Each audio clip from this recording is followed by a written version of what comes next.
यदि इस वीडियो को आप लोग पूरा देख लेते हैं ना, तो बोर्ड एग्जाम में ना बिना नकल के, बिना किसी के सपोर्ट के आप लोग 70 में 70 अंक लेकर आएंगे। क्योंकि इस वीडियो को बनाने में ना बहुत ही मेहनत लगा है, और इस वीडियो को अगर आप लोग अंत तक देखते हैं तो ये गारंटी के साथ कहते हैं कि विज्ञान में आप लोग पूरा पूरा खुद से लिख कर आएंगे, और पूरे 70 अंक गारंटी के साथ कहते हैं कि आप लोग लेकर आएंगे बिना किसी के सपोर्ट के। ओके, तो ज़्यादा देरी नहीं करेंगे, शुरू करते हैं आपके इस वीडियो को। तो ध्यान दीजिए, इस एक वीडियो से सभी महत्वपूर्ण प्रश्न आपके खत्म हो जाएंगे, एक ही वीडियो से। ओके, यानी कि परीक्षा के लास्ट समय में ना इस वीडियो को देखना ना आपके लिए बहुत सौभाग्य है। और इस वीडियो को बनाने में ना मुझे बहुत ही टाइम लगा है। ठीक है, तो देखिए इसमें जो प्रश्न आपके आएंगे ना, अध्याय 1 से लेके पूरे 14 तक, यानी कि टोटल, यानी कि पूरे विज्ञान का केमिस्ट्री, देखिए आपकी ये केमिस्ट्री या फिजिक्स है, बायोलॉजी, यानी कि तीनों ही विषय का, यानी केमिस्ट्री, फिजिक्स, बायोलॉजी, यानी कि पूरी विज्ञान का पूरा क्वेश्चन इसमें मिला हुआ है आपका। ठीक है, तो चलिए बस इतना पढ़ लेंगे तो क्या होंगे, आप आसानी से पास हो जाएंगे। सबसे पहले हम लोग किसको देखने वाले हैं? सबसे पहले हम लोग देखने वाले हैं भौतिक विज्ञान को। ओके, यानी कि भौतिक विज्ञान के प्रश्नों को देखने वाले हैं। देखिए हम लोग का जो फर्स्ट क्वेश्चन है, वो फर्स्ट क्वेश्चन कैसे पूछेगा आपसे? प्रकाश का परावर्तन और अपवर्तन। ओके, यानी कि आपके बोर्ड एग्जाम में ना प्रकाश का परावर्तन अपवर्तन 100% आएगा। ठीक है, और ध्यान दीजिए कि आपसे ना क्या पूछेगा, आपसे पूछेगा इसकी परिभाषा। ठीक है, आपसे परिभाषा पूछेगा, और ध्यान दीजिए इसके प्रकाश के और परावर्तन और अपवर्तन, इन दोनों के नियम में पूछेगा आपसे। ठीक है, तो ध्यान दीजिएगा, इन दोनों को तैयार कर लीजिएगा आप लोग। देखिए आपका जो सेकेंड क्वेश्चन है वो क्या है आपका? देखिए अवतल दर्पण और उत्तल दर्पण से समप्रतिबिंब, यानी कि हम बात करें इसमें क्या पूछेगा आपसे, तो सिंपल सी बात है आपको। देखिए इसमें क्या पूछेगा आपसे ना अवतल दर्पण, उत्तल दर्पण, इन दोनों का आपसे पूछ लेगा अंतर, और क्या आपका आएगा, तो आपका आएगा न्यूमेरिकल आपसे पूछेगा। ठीक है, यानी कि अवतल दर्पण, उत्तल दर्पण पर जो प्रश्न बनते हैं, आंकिक प्रश्न जो बनते हैं, वो आपके आएंगे बोर्ड एग्जाम में। ठीक है, न्यूमेरिकल आप जरूर लगा कर जाइएगा। और देखिए यहाँ से अगला देख लेते हैं हम लोग, लेंसों से प्रतिबिंब का निर्माण, यानी कि आपका ध्यान दीजिए यहाँ पर ना आपका उत्तल लेंस और अवतल लेंस, ठीक है, दोनों का आपसे अंतर पूछ सकता है, अंतर पूछेगा। और साथ में ध्यान दीजिए कि आपसे ना न्यूमेरिकल पूछेगा। ठीक है, यानी कि आपके बोर्ड एग्जाम में ना न्यूमेरिकल आने का 100% चांस होता है, अवतल लेंस, उत्तल लेंस से, और अवतल दर्पण से। ठीक है ना, ओके। देखिए अगला जो प्रश्न आपका फोर्थ वाला है वो क्या है? लेंस की क्षमता, यानी कि पावर ऑफ लेंस, ये भी, इससे भी आपका न्यूमेरिकल आएगा। ठीक है, इसे भी आप लोग तैयार कर लीजिएगा। जितना बता रहे हैं ना बाबू आप लोगों को, उतना क्या करिए आप लोग तैयार कर लेके जाएंगे पूरा। ठीक है, ये पूरे आपके क्या है, ये पूरे आपके विज्ञान की इंपॉर्टेंट क्वेश्चन लेकर आए हैं। ठीक है, चलिए देखिए पांचवा प्रश्न कौन सा आपका है? देखिए पांचवा प्रश्न आपका निकट दृष्टि दोष और दूर दृष्टि दोष। ओके, इसका आपसे क्या पूछ सकता है? तो इससे आपसे पूछ सकता है आपसे परिभाषा। ठीक है, इससे पूछ सकता है आपसे परिभाषा, और आपसे ये भी पूछ सकता है इसमें आपसे कि ध्यान दीजिएगा कि आपका दूर दृष्टि दोष में कौन सा लेंस प्रयोग करते हैं, और निकट दृष्टि दोष में। ठीक है, यानी कि लेंस पूछ सकता है आपसे कौन सा प्रयोग होता है, यूज पूछ सकता है आपसे प्रयोग। ठीक है, यानी कि प्रयोग, यानी कि लेंस का प्रयोग पूछ सकता है आपसे। ठीक है, इंपॉर्टेंट, बहुत ज़्यादा इंपॉर्टेंट आपके लिए। अगला प्रश्न देखिए सातवां क्या कह रहा है आपका? ओम के नियम का सत्यापन, यानी ओम के नियम का सत्यापन आपका 100% ये भी आने का बहुत ज़्यादा चांस है। देखिए तो इसमें क्या पूछेगा आपसे, तो ओम के नियम का सत्यापन करने के लिए बोल देगा, और साथ में ना ओम के नियम का परिभाषा भी पूछ सकता है आपसे। ठीक है, ओम के नियम का परिभाषा। ठीक है, इससे भी आप तैयार करके जाइएगा। अगला देखो, देख लीजिए यहाँ पर मानव नेत्र, अगर हम बात करें तो मानव नेत्र का क्या पाएगा, फिगर आएगा, आपको चित्र बनाने के लिए दे सकता है। ठीक है, अगला प्रश्न देख लीजिए, नौवां जो क्वेश्चन है आपका वो है विद्युत प्रतिरोध। इसका आपसे जस्ट परिभाषा पूछ सकता है कि विद्युत प्रतिरोध किसे कहते हैं। ठीक है, रेजिस्टेंस किसे कहते हैं। और देखिए विद्युत प्रतिरोध को दर्शाते हैं कैपिटल आर से। ठीक है, अगला प्रश्न देख लीजिए, विद्युत धारा, इसका भी आपसे परिभाषा ही पूछेगा। ठीक है, विद्युत धारा किसे कहते हैं, इसको दर्शाते हैं हम लोग आई से। ठीक है, स्मॉल आई चाहे कैपिटल आई भी कह सकते हैं, कोई दिक्कत नहीं है। अब देखो ध्यान से बच्चों, यहाँ पर मोस्ट इंपोर्टेंट यहाँ पर टॉपिक आपका है श्रेणी क्रम संयोजन। देखिए इससे क्या आएगा, इससे बस आपका एक ही आ सकता है न्यूमेरिकल। क्या आ सकता है बच्चों आपसे? न्यूमेरिकल। बड़ी इंपॉर्टेंट है आपका। ठीक है, टॉपिक ये बड़ी इंपॉर्टेंट है। यानी कि देखिए श्रेणी क्रम कैसा होता है, देखिए इस तरह से, देखिए ये श्रेणी क्रम आपका जुड़ा हुआ है। ठीक है ना, देखिए एक प्रतिरोध यहाँ जुड़ा हुआ है, एक प्रतिरोध आपका यहाँ पर जुड़ा हुआ है, यानी कि श्रेणी क्रम में जुड़े हुए हैं। अगर हम बात करें तो समांतर क्रम, इसमें प्रश्न कैसे पूछेगा, तो इसमें भी आपका न्यूमेरिकल ही आएगा। क्या आएगा बच्चों, तो इसमें भी आपका न्यूमेरिकल ही देगा। और देखिए इसमें क्या होता है ना, इसमें क्या होता है, इसमें धारा बढ़ जाती है, ठीक है, इसमें भी धारा आपकी बढ़ जाती है। यहाँ पर आपका R1, यहाँ पर आपका R2, यानी कि प्रतिरोध यहाँ पर है R1 R2। ओके, यानी कि न्यूमेरिकल आपका दोनों तैयार करके जाइएगा, श्रेणी क्रम और समांतर क्रम में। अगला देख लीजिए प्रश्न कौन सा आपका है, तो ये है आपका बायो-सैवर्ट का नियम, बड़ी इंपॉर्टेंट है आपका, ठीक है। इसका आपसे परिभाषा पूछ सकता है। ओके, इसे भी पढ़ के आप लोग जाइएगा, बायो-सैवर्ट का नियम, ठीक है, इसको याद करके जाइएगा बच्चों। हम लोग देखेंगे अब अगले प्रश्न को। देखिए 13वां प्रश्न हो गया ना, 14वां प्रश्न देख लेते हैं। 14वां प्रश्न देख लीजिए, ये क्या है, फ्लेमिंग के दाएं और बाएं हाथ का नियम। ओके, यानी कि हम कह रहे हैं ना कि इसमें जितने भी ले हैं क्वेश्चन ना, सभी इंपॉर्टेंट है। बस एक बार वीडियो को देख लीजिए और इसका हम बताएंगे आप लोग को, इसका सोल्यूशन कहाँ मिलेगा आपको, ठीक है, परेशान मत होइए। तो फ्लेमिंग के दाएं हाथ का और बाएं हाथ का नियम, यानी इसका क्या पूछेगा आपसे, ध्यान दीजिए, तो इसका पूछेगा आपसे परिभाषा, ठीक है, और क्या पूछेगा आपसे, तो इसका पूछेगा आपसे उदाहरण, ठीक है बाबू लोग। आगे बढ़ते हैं। देखिए 15वां जो क्वेश्चन है वो क्या कह रहा है, मैक्सवेल के दक्षिणावर्ती पेंच का नियम, इसका भी आपसे पूछेगा परिभाषा और क्या पूछेगा आपसे उदाहरण, ठीक है, परिभाषा उदाहरण इसे भी याद कर लीजिएगा आप लोग। और देखिए 16वां क्वेश्चन जो आपका है बच्चों, वो क्या है, विद्युत धारा के चुंबकीय प्रभाव। ओके, तो इससे क्या पूछ सकता है, तो इससे पूछ सकता है बच्चों, आपको ध्यान दीजिएगा, न्यूमेरिकल। क्या पूछेगा आपसे, न्यूमेरिकल, यानी कि आंकिक प्रश्न पूछेगा आपसे, सवाल पूछेगा इससे आपसे, ठीक है ना। तो यानी कि विद्युत धारा के जो चुंबकीय प्रभाव का जो न्यूमेरिकल होंगे ना, उन्हें आप तैयार करके जाइएगा। ओके, अगर देख लीजिए फैराडे का नियम, ठीक है, यानी कि आपको फैराडे का नियम पूछ सकता है आपसे, ठीक है बच्चों। नेक्स्ट देख लीजिए ओजोन परत का अपक्षय, ये भी आपकी परिभाषा ही पूछेगा, ठीक है ना।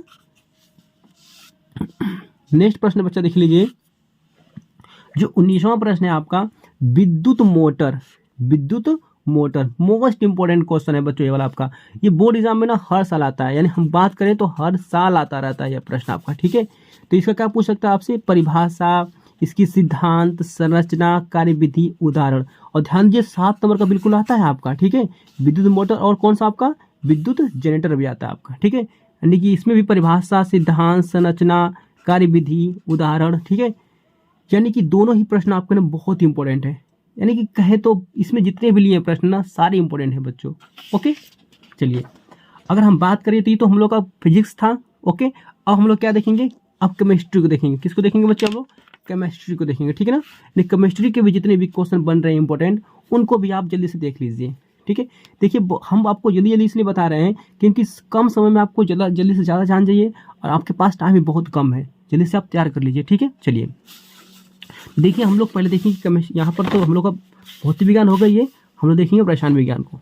देखिए अगर हम बात करें इसकी, जो पहला जो क्वेश्चन है बच्चों आपका, फर्स्ट क्वेश्चन जो है वो क्या है बताइए। तो पहला क्वेश्चन रासायनिक अभिक्रियाएं, क्या है, रासायनिक अभिक्रियाएं, ठीक है। तो रासायनिक अभिक्रिया का हम बात करें, देखिए तो इसमें पहला जो रासायनिक अभिक्रिया है संयोजन अभिक्रिया, इसमें क्या पूछेगा आपसे, सिंपल सा पूछेगा आपसे परिभाषा, और क्या पूछेगा आपसे, उदाहरण, ठीक है बच्चों, यानी कि परिभाषा, उदाहरण। और देखिए जो बी वाला ऑप्शन है, कौन सा आपका है, बी वाला क्वेश्चन आपका, वियोजन अभिक्रिया, ये भी क्या पूछेगा आपसे, इसमें भी पूछेगा आपसे परिभाषा, ठीक है, और क्या पूछेगा आपसे, तो उदाहरण पूछ देगा।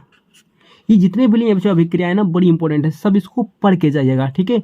देखिए सी वाला जो आपका अभिक्रिया है, कौन सी है, विस्थापन अभिक्रिया, ये भी बहुत ही इंपॉर्टेंट है, इसका भी आपसे परिभाषा ही पूछेगा, ठीक है, और क्या पूछेगा आपसे, उदाहरण, ठीक है बच्चों। चलिए अब देखिए डी वाला जो क्वेश्चन आपका है, कौन सा, द्विविस्थापन अभिक्रिया, ये भी अभिक्रिया आपके लिए बहुत इंपॉर्टेंट है, इसका भी आप लोग परिभाषा याद कर लीजिएगा और उदाहरण याद कर लीजिएगा, ठीक है। चलिए हम देखेंगे, अगर ई वाला को देखेंगे तो ऊष्माशोषी अभिक्रिया, ठीक है, ये भी इंपॉर्टेंट आपके लिए, इसका भी क्या पूछेगा आपसे, इसका भी पूछेगा आपसे परिभाषा, साथ में आपका उदाहरण। और बड़े लास्ट देख लें हम लोग यहाँ पर, तो एफ वाला जो आपका है अभिक्रिया, ऊष्माक्षेपी अभिक्रिया, ठीक है, इसका भी आपसे परिभाषा और साथ में क्या पूछेगा आपसे, उदाहरण पूछेगा। अगर आप परेशान हो रहे हैं कि इसका सोल्यूशन कहाँ मिलेगा, तो कोई दिक्कत नहीं है, बिल्कुल मत परेशान होइए, इस सबका सोल्यूशन आपको हम बता देंगे, वहाँ से जाकर आप लोग आसानी से देख सकते हैं, ठीक है।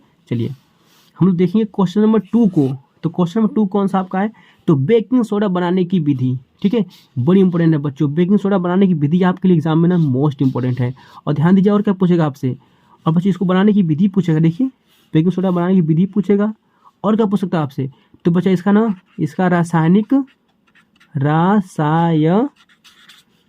समीकरण। ठीक है, इसे भी आप याद कर लीजिएगा, बेकिंग सोडा बनाने की विधि और साथ में रासायनिक समीकरण भी याद कर लीजिएगा। ठीक है, और बच्चों ये भी याद कर लीजिएगा, इसका उपयोग कहाँ होता है, ये भी याद कर लीजिएगा। ओके, चलिए देखिए, सेकंड देख लीजिए, आपका थर्ड जो क्वेश्चन है, धावन सोडा बनाने की विधि।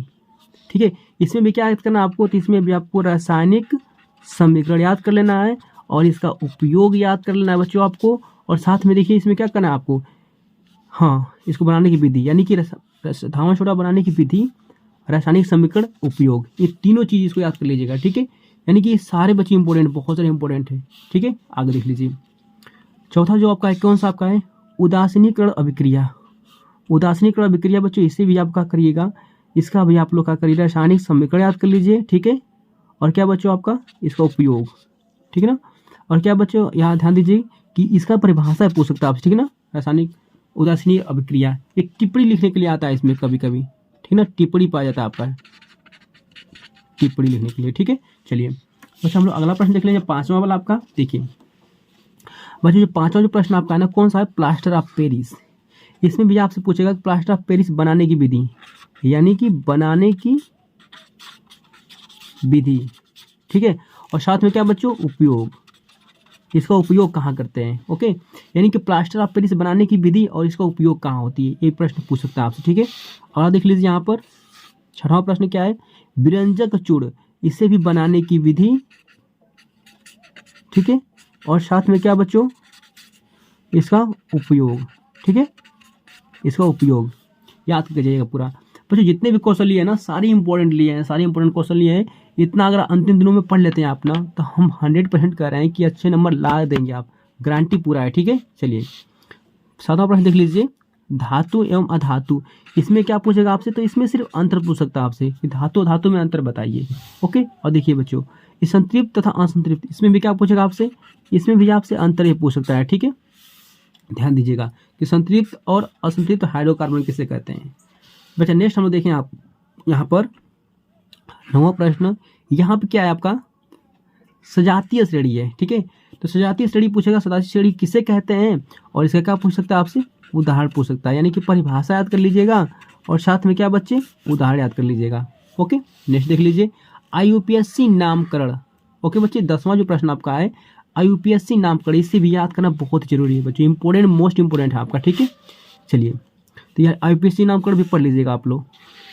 नेक्स्ट देखिए बच्चों, यहाँ पर 11वां जो क्वेश्चन है, साबुनीकरण अभिक्रिया, इसका भी बच्चों आप लोग क्या करेंगे, परिभाषा याद कर लीजिएगा। ठीक है, और क्या करेंगे इसका बच्चों आप लोग, इसकी रासायनिक समीकरण, ये बिल्कुल मत भूलिएगा। ओके, चलिए नेक्स्ट देखते हैं बच्चों, 12वां जो क्वेश्चन आपका है वो है आपका आधुनिक आवर्त सारणी। ठीक है, आधुनिक आवर्त सारणी और क्या बच्चों, दीर्घाकार आवर्त सारणी। देखो दोनों ही एक ही बात है, बच्चे कंफ्यूज हो जाते हैं कि आधुनिक आवर्त सारणी और दीर्घाकार आवर्त सारणी अलग अलग होती है, तो नहीं, दोनों एक ही होती है।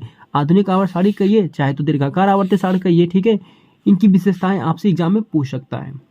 ठीक है बच्चों, ठीक है सर।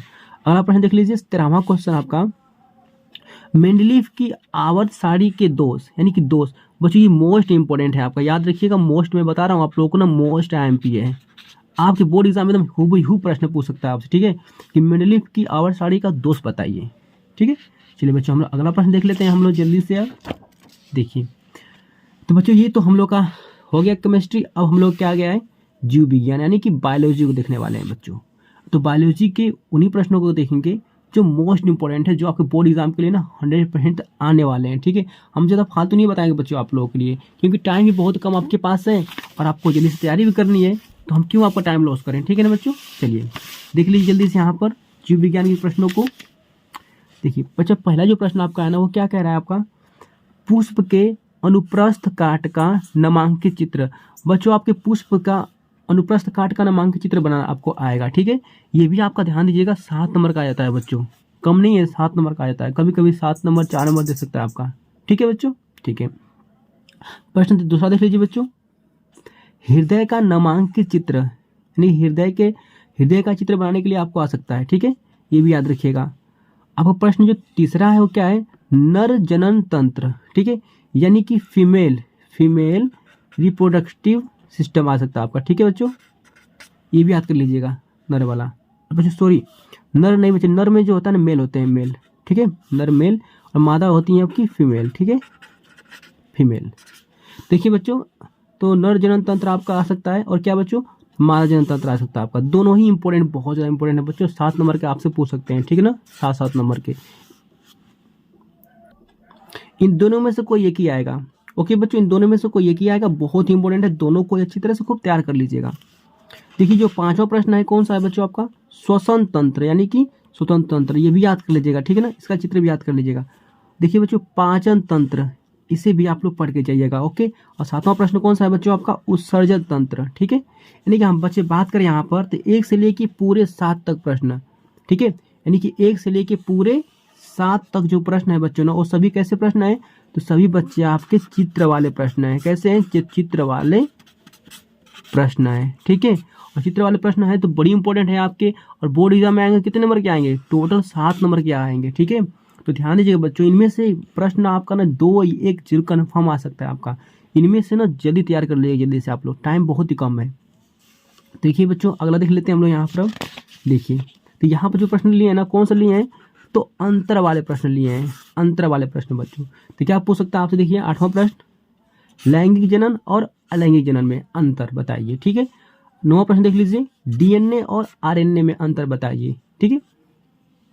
10वां प्रश्न कौन सा है, तो जाइलम और फ्लोएम में अंतर। 11वां कौन सा है, रुधिर और लसिका में अंतर, ठीक है। 12वां प्रश्न कौन सा है बच्चों, तो धमनी और शिरा में अंतर पूछ सकता है आपसे।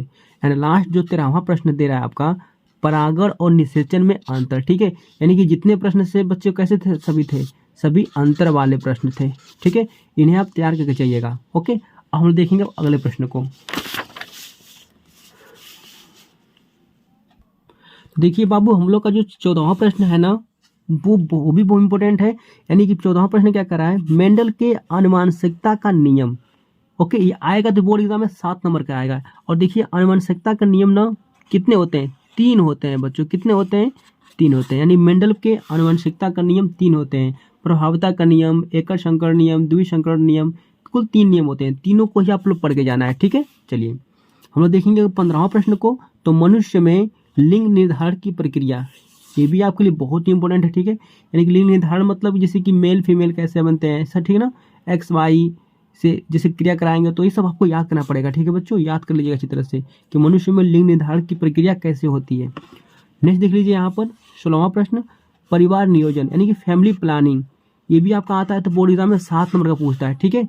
चलिए बच्चे, बात 17वां प्रश्न बात करें तो प्रकाश संश्लेषण, इसे हम फोटोसिंथेसिस कहते हैं, मोस्ट आईएमपी है, ठीक है, मोस्ट आईएमपी है बच्चों, इसे भी आप पढ़ के जाइएगा। नेक्स्ट प्रश्न देखिए 18वां वाला, वाष्पोत्सर्जन, ठीक है, वाष्पोत्सर्जन को भी पढ़ के जाइएगा, इसका परिभाषा अच्छी तरह से याद कर लीजिएगा। 19वां जो प्रश्न है कौन सा है, रंध्र, जिसे हम स्टोमेटा भी कहते हैं, ठीक है, रंध्र को पढ़ लीजिएगा। जो पत्तियां होती है ना, जैसे हम लोग सांस लेते हैं ना, उस तरह से जो पेड़ पौधे की जो पत्ती होती है, लीफ होती है, वो भी क्या करती हैं, वो भी सांस लेती हैं, ठीक है, तो आप इनको पढ़ के जाइएगा, रंध्र को भी। देखिए बच्चों जो 20वां प्रश्न है वो कौन सा है, जनसंख्या विस्फोट क्या है, ठीक है, ये भी आपका मोस्ट इंपॉर्टेंट है बच्चों। एंड लास्ट आपका देखिए यहाँ पर जो सेकेंड लास्ट जो प्रश्न है 21वां, पौधों में कायिक जनन की विधियाँ, ठीक है, इसे पढ़ लीजिएगा। और लास्ट देखिए आपका यहाँ पर कौन सा है आपका 22वां प्रश्न, लिंग संलग्न रोग, यानी कि आपसे प्रश्न में कैसे पूछेगा, प्रश्न में बोलेगा आपसे कि लिंग संलग्न के 2 रोगों के नाम लिखिए, ठीक है, ऐसे पूछ सकता है, यानी कि रोगों के नाम पूछ सकता है आपसे कि रोगों के नाम बताइए, लिंग संलग्न रोगों के नाम। एंड लास्ट बच्चा जो प्रश्न आपका दे रहा है आपका 23 प्रश्न कौन सा है, तो उत्परिवर्तनवाद पर टिप्पणी लिखने के लिए, ठीक है बच्चों। तो अभी तक आप लोग क्या देखे हैं, तो ध्यान दीजिए बच्चों कि आप लोग बताएं फिजिक्स का, केमिस्ट्री का और किसका, बायोलॉजी का, इन तीनों ही का, ठीक है बच्चों, फिजिक्स केमिस्ट्री बायोलॉजी तीनों ही विज्ञानों का आप लोगों को एक साथ हम पूरा आपको प्रश्न दे दिए हैं, ठीक है, एक साथ प्रश्न मिल गया आपको, याद रखिएगा बच्चों। और इस प्रश्नों को ना आप जल्दी से जल्दी तैयार कर लीजिए, और देखिएगा एग्जाम में ना हम 100% कर रहे हैं कि 70 अंक ना लेकर आएंगे, 70 अंक लेकर आएंगे। ठीक है, चलिए बच्चों आज के लिए बस इतना ही, मिलते हैं नेक्स्ट वीडियो में। Thank you.